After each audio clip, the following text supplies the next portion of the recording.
كلمة للمتصوف. يا بسم الله والحمد لله والصلاة والسلام على سيد الأولين والآخرين محمد صلى الله عليه وسلم.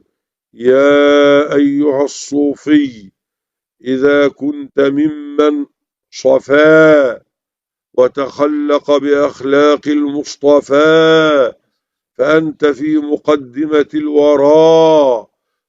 ومعنى صفا أي صفى قلبه من الكفر وعمر بالإيمان، وصفى من الشرك وعمر بالتوحيد، وصفى من النفاق وعمر بالإخلاص، وصفى من البدعة وعمر بالسنة، وصفى من المعصية وعمر بالطاعة.